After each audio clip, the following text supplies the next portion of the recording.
Le Parti socialiste cherche donc ce soir une nouvelle perle rare capable d'incarner ses idées et de remobiliser les troupes à moins d'un an de l'élection présidentielle. Les résultats catastrophiques des européennes ont eu raison des ambitions de Michel Rocard, qui n'avait plus la confiance de ses pairs.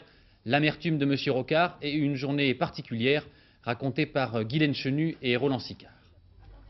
C'est la première image de Michel Rocard, simple militant du Parti socialiste. Il est 19h30, il vient d'être battu, il n'est plus premier secrétaire. Réaction à chaud.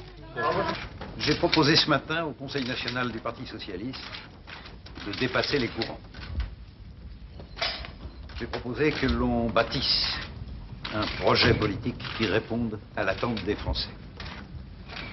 J'ai proposé enfin que rejoigne la direction nationale une équipe de jeunes responsables politiques talentueuses et sincères, parmi lesquels Martine Aubry.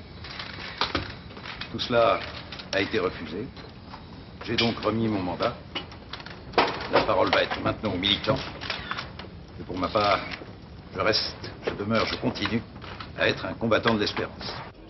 Dès ce matin, la partie est mal engagée. Michel Rocard va abattre sa dernière carte. Il propose de rajeunir la direction du parti, avec des jeunes comme Ségolène Royal ou Martine Aubry, de travailler sur un programme pour septembre et de casser les courants, un sujet très sensible au PS. Bref, il demande les pleins pouvoirs, sans aucune concession, c'est son va-tout. Les propositions, c'est déjà une première étape, mais qu'elles ne sont pas à la hauteur du problème, donc je crois qu'il faut qu'il aille plus loin. C'est quand même quelque chose de dérisoire de nous dire tout notre mal vient des courants, alors qu'il vient non pas des courants, mais du détournement des courants par les clans.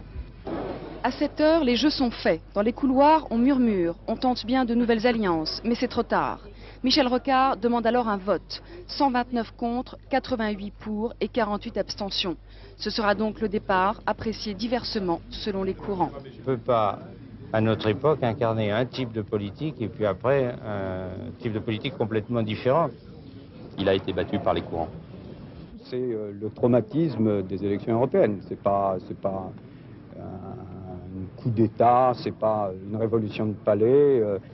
En tout cas, la suite, Michel Rocard la regardera en spectateur. Le PS n'a plus de premier secrétaire, il doit s'en trouver un nouveau. Beaucoup pensent à Henri Emmanuelli, mais tout devrait se régler à la manière des socialistes après de longues discussions et tard dans la nuit.